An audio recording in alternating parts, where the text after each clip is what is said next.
Sunnah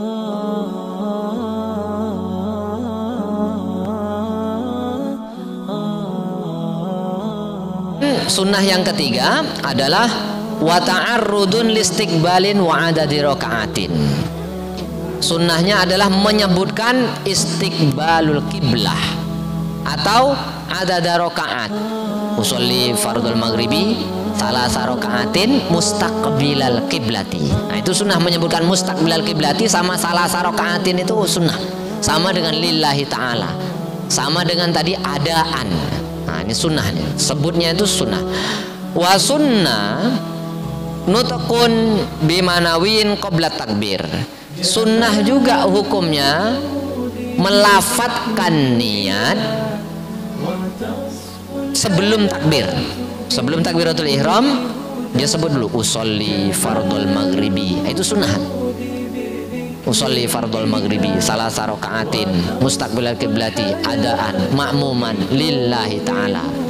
Yang wajib di niat yang saya sebutkan tadi cuma 3. Usolli fardul maghribi. Itu saja 3.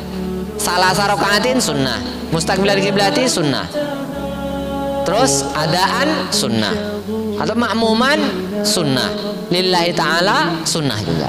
Jadi yang wajib 3 saja. Dan sunnah juga melafatkannya sebelum takbiratul ihram. Sebelum takbiratul ihram baru siap-siap usolli fardul maghribi salasa raka'atin mustaqbilal kiblati. Maksudnya apa? Kok kita lafatkan niat kita itu liusa'idal lisan al qalbi. Untuk mengingatkan, membantu agar hati kita ini mantap dalam niatnya. Membantu hati kita, mengucapkan di lisan itu untuk membantu hati kita. Walaupun bahasa di hati ini tadi tidak sama dengan yang di lisan. Ya, tidak mesti di hati kita bunyinya usolli fardul maghribi. Hati kita kadang-kadang tak paham dengan usolli fardul maghribi. Bisa saja sengaja aku sholat fardul maghrib, sengaja aku sholat fardu maghrib, sengaja aku sholat fardu maghrib. Cuma itu aja di hatinya. Dia sadonya, ingatnya di hatinya itu sadarnya cuma itu, niatnya itu. Tak mau dia usolli fardul maghribi, tak paham dia kadang-kadang hatinya. Cuma bahasa lisan itu membahasakan di dalam hati kita tadi, niat di hati kita kalau dilafatkan bunyinya seperti itu, usolli fardul maghribi. Nah, itu lafat yang ada di lisan. Kalau di hati ya mirip-mirip seperti itu, tapi bahasanya tidak sama. Ya terserah masing-masing hati kita itu berbeda-beda itu. Yang jelas kita nih qasdul fi'li, ta'yin wa fardiyah. Itu saja yang jelas. Qasdul fi'li, kemudian ta'yin dan fardiyah. Sunnah hukumnya membantu. Walau syakka hal atabi kamalin niyah aula aw hal nawa zuhran aw asran fa in dzakara ba'da tuli zamanin aw ba'da ityani bi ruknin walau qauliyan kal qiraah batalat sholatu aw qablahuma fala. Ketika seseorang memiliki keraguan dalam niatnya, waktu dia takbiratul ihram Allahu Akbar, selesai takbiratul ihram maka timbul keraguan, sempurna atau belum niat aku nih ya? Yang sempurna tadi nih qasdul fi'li wa ta'yin wal fardiyah. Dan 3 ini aja itu sudah betul itu sudah. Cuma ada keraguan, iyo tidak nih, ataupun dia menyangka saya tadi ta'yinnya itu asar atau zuhur. Ta'yinnya tadi asar atau zuhur. Dia memang sudah sempurna niatnya. 3 ini sudah. Usollinya sudah, fardolnya sudah, wajibnya sholat wajibnya sudah. Maksudnya nama sholat wajibnya sudah, zuhur atau asar. Cuma yang jadi masalah dia ragu pas atau tidak zuhur dengan asar. Zuhur atau asar yang saya niatkan. Dia sholat asar, tapi ragu zuhur atau asar niatnya. Nah, kalau waktunya belum lama, tidak apa-apa, sah itu. Tapi kalau waktunya sudah lama, sampai selesai baca Fatihah, baru dia sado.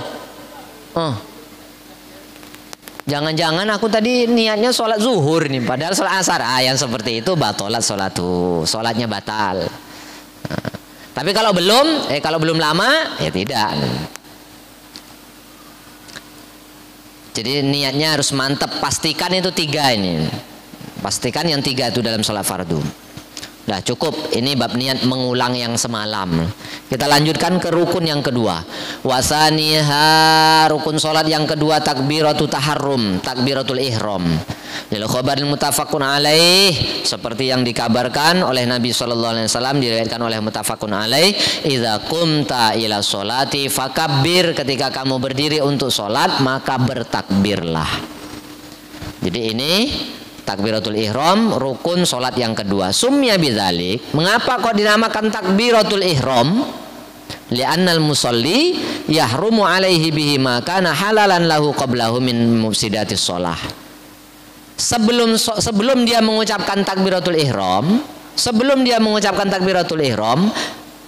makan, minum, bebual itu boleh.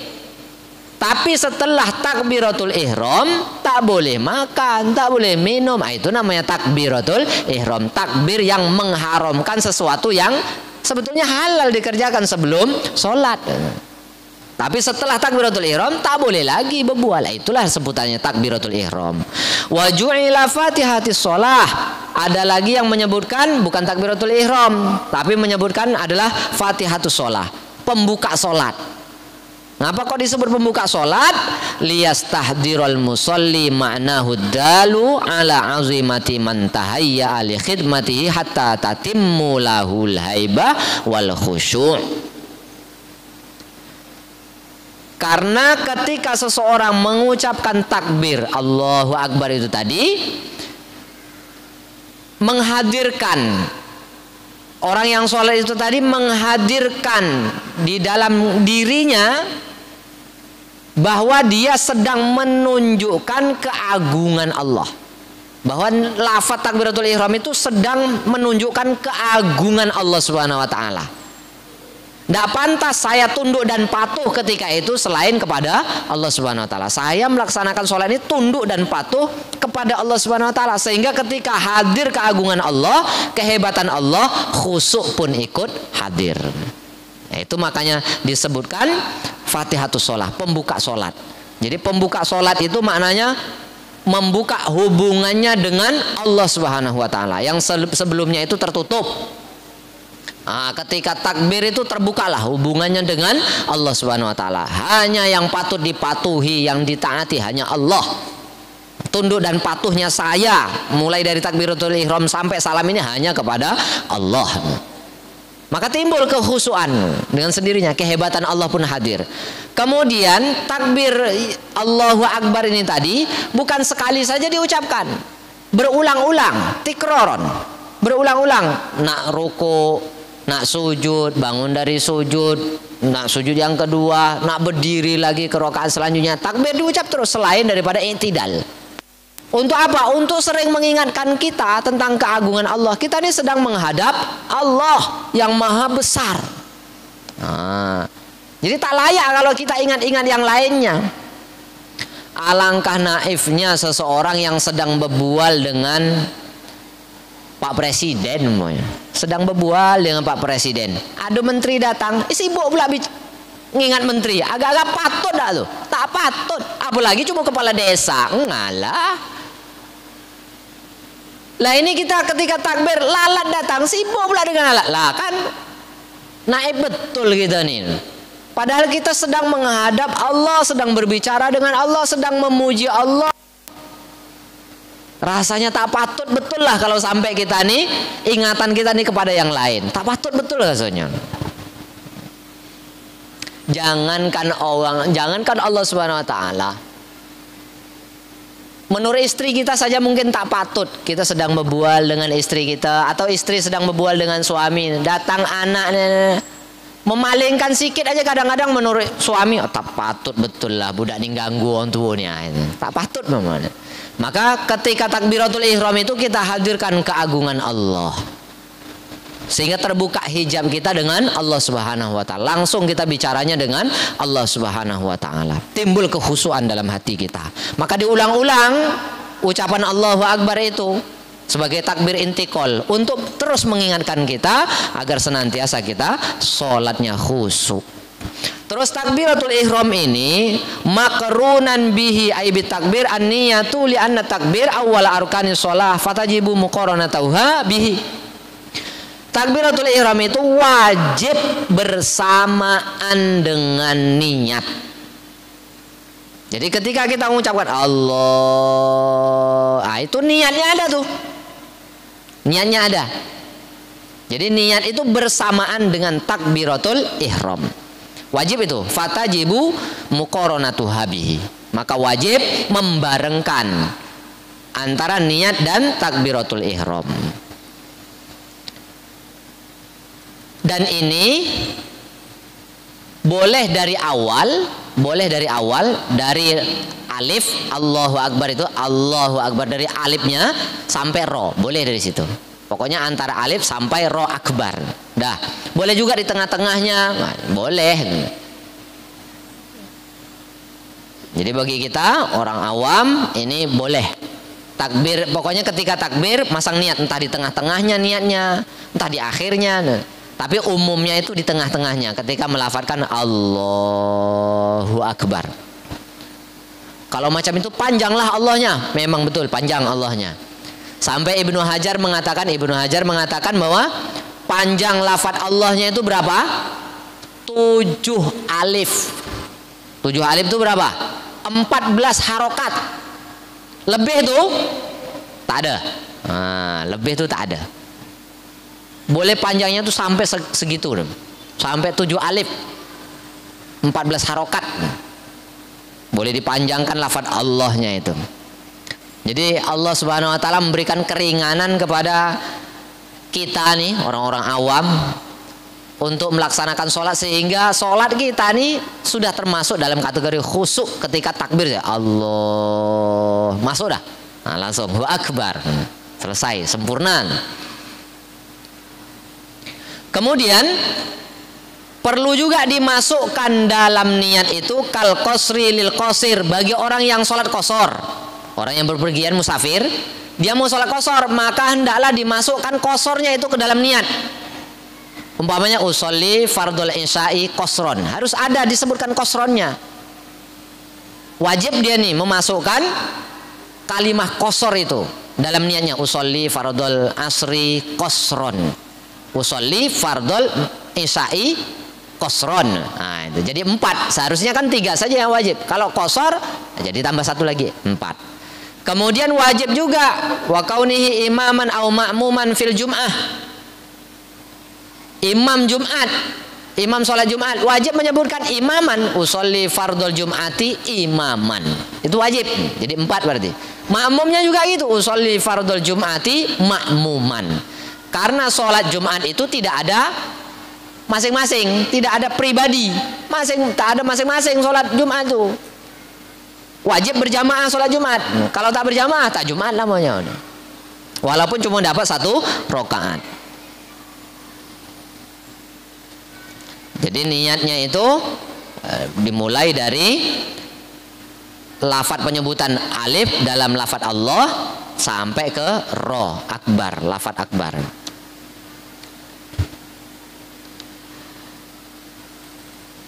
Kemudian ya juzu taqdimun niyah alat takbir bizamanil yasir.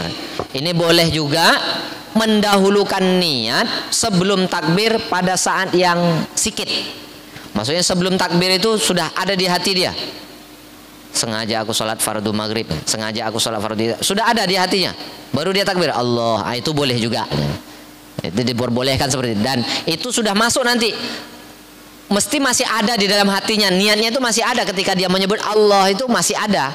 Kalau waktu yang sedikit dia sebelum dia takbiratul ihram ada di hatinya. Sengaja aku sholat fardu isya. Sudah ada di sini takbir Allah, itu mesti masih ada tuh. Biasanya masih ada tuh. Jadi diperbolehkan sebelumnya sikit, sebelum takbir berniat di dalam hatinya itu masih diperbolehkan. Kemudian wata'ayyanu fihi 'alal qadir lafzu Allahu Akbar. Bagi orang yang mampu maka hukumnya wajib melafatkan Allahu Akbar lil ittiba'i, karena mengikuti apa yang sudah diajarkan oleh Rasulullah sallallahu alaihi wasallam. Shallu kama ra'aitumuni usolli. Salatlah kalian bersama seperti mana kalian melihat aku salat. Jadi lafaz Allahu Akbar itu wajib diucapkan dalam takbiratul ihram bagi yang mampu. Bagi yang tak mampu, umpamanya dia ini baru masuk Islam, tak dapat sebut Allahu Akbar, nah, boleh dia menyebutkan arti daripada Allahu Akbar itu. Dia menyebutkan arti Allah Maha Besar, Allah Maha Besar, boleh dia menyebut. Tapi bagi yang tidak mampu, bagi yang mampu tak boleh, mesti lafadznya Allahu Akbar. Atau kalaupun dia mau sedikit berlainan dengan orang, umpamanya kan, dia nak lain sikit lah dengan orang, aku tak nak dengan orang sama dengan orang ini Allahu Akbar, boleh dia lain sikit. Macam mana lainnya? Allahul Akbar, boleh. Allahul Akbar ditambah alif lamnya. Pada lafaz akbar itu ada alif lamnya. Allahul Akbar, boleh. Tapi tidak boleh wala yakfi akbarullah, dibalik pula. Seharusnya kan Allahu Akbar, Allah itu mubtada, akbar adalah khobar, mubtada dan khobar. Sekarang dibalik, khobar dulu baru mubtada, akbarullah. Tak boleh. Tapi kalau dia lanjutkan akbarullahu akbar, umpamanya ada orang ini kadang-kadang macam-macam anunya, maka dibahas di kitab nih, yang macam-macam kelakunya pun dibahas juga. Akbarullahu akbar, boleh deh. Selama dia tidak mengatakan mulainya akbar, mulainya adalah Allah, Allahu Akbar. Tapi yang sempurna adalah Allahu Akbar, karena itu yang dicontohkan oleh Rasulullah Shallallahu Alaihi Wasallam. Kemudian tidak boleh juga Allahu Kabir, tak boleh diganti dengan itu. Allahu Kabir atau Allahu A'zam, tak boleh. Ataupun Ar-Rahmanu Akbar, tak boleh. Wa yadurru ikhlalun biharfin minallahi akbar. Nah, ini tak boleh nih. Mudarat, tak sah takbirnya kalau dia diselingi dengan huruf min, minallahi akbar, dari Allah yang maha besar. Ini tak boleh. Karena lafaz itu tidak menunjukkan takbiratul ihram. Karena bunyinya minallahi akbar, dari Allah maha besar, dari Allah maha besar. Nah, ini tidak menunjukkan takbiratul ihram. Kemudian tidak boleh juga waziyadatu harfin bi ghairi makna, menambah huruf yang tidak ada makna. Umpamanya wallahu akbar, makna waw apa di sini? Dan itu apa maknanya? Di situ atofnya mau kemana dia? Mau dikembalikan kemana wawnya ini? Wawnya itu kan ada makna dan itu atof, betul. Atof itu rujuknya kemana? Orang tidak ada sebelumnya. Nah, maka ditambah wallahu akbar, tidak boleh. Atau menambah huruf-huruf yang lain yang tidak ada maknanya. Maknanya tak ada, tak boleh. Kalau ada maknanya, kamad di hamzah Allah, alif yang pertama itu Allah itu alif loh, ditambah jadi panjang Allah, macam mana? Jawabannya tak boleh. Walaupun dia punya makna, karena maknanya apa? Istifham. Maknanya itu kalimat tanya. Apakah Allah maha besar? Nah, kalau dipanjangkan Allahu akbar, apakah Allah? Tanya, bertanya. Makanya jadi tidak sah itu. Ataupun waka alifin ba'dal ba, ditambah pula Allahu akbar, panjang bar tadi ya. Apa maknanya akbar? Akbar itu jamak dari kabaro. Kabaro itu artinya maknanya wahuwa toblun. Ya, wahuwa tobalun, maknanya gendang. Kalau orang tahu maknanya ini Allahu akbar dipanjangkan, kok dia sebut macam itu? Kecuali dalam rangka belajar atau mengajarkan, maka syirik orangnya. Ada dulu disebut Allah begendang, Allahu Akbar, Allah begendang-gendang, Allah begendang-gendang, banyak begendang. Nah, inilah dia.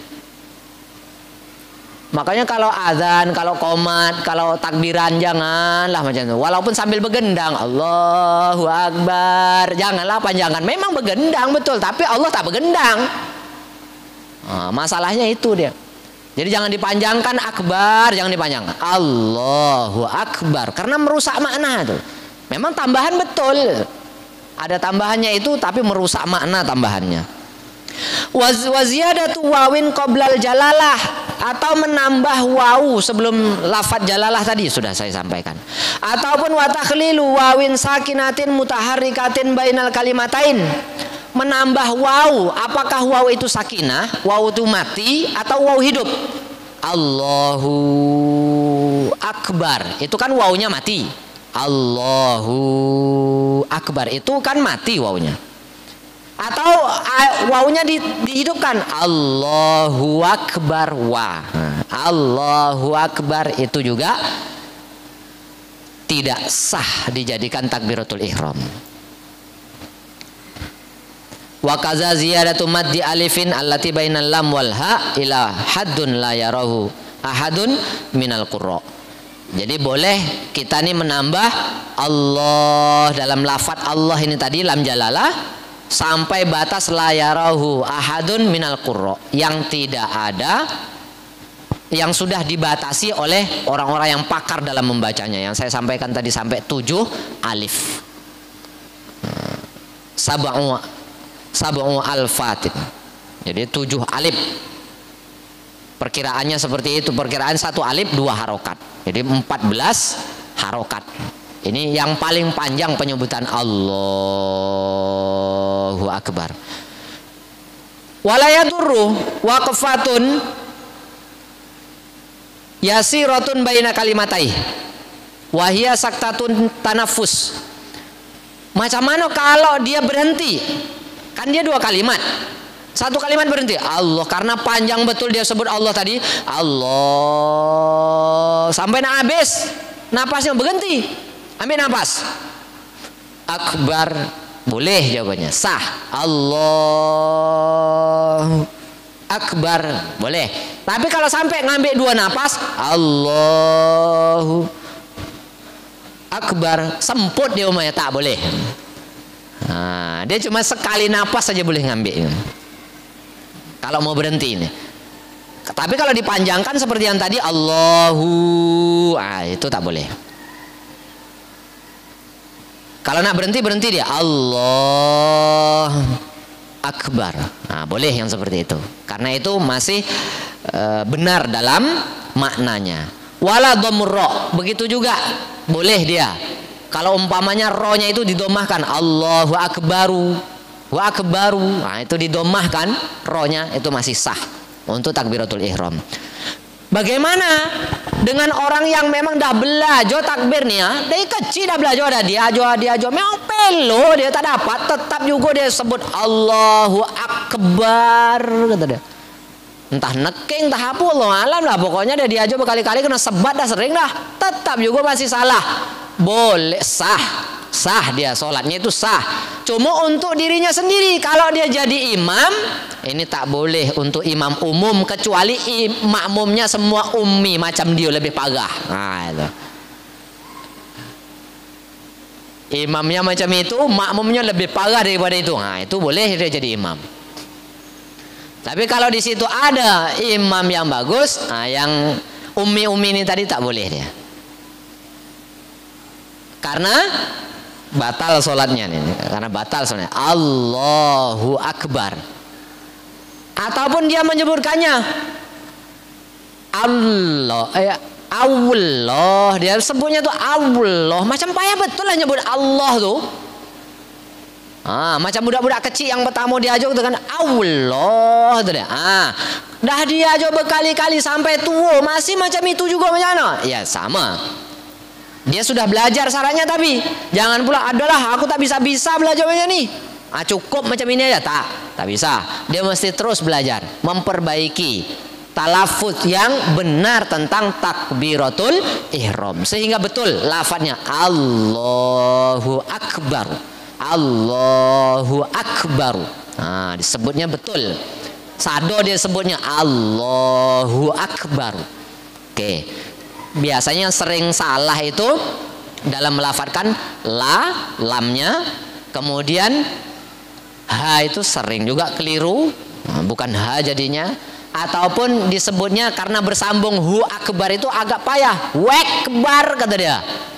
Ini memang agak susah lah kayak gitu. Allahu Akbar, Allahu Akbar. Itu memang harus diperbaiki itu. Karena dia mana ada huruf ek, itu mana ada huruf ek dalam bahasa Arab, ak adanya, ak. Jadi ini beberapa perkara. Kemudian kalau ditanya, lah saya nih kalau baca Allahu Akbar tak betul-betul, boleh tak artinya? Tak boleh. Tak boleh. Kalau dia bisa bahasa Suryani atau bahasa Ibrani, lebih bagus lagi bahasa Ibrani. Nah, karena bahasa Ibrani itu bahasa yang pernah dijadikan oleh Allah Subhanahu Wa Taala untuk menulis kitab suci, Taurat kan.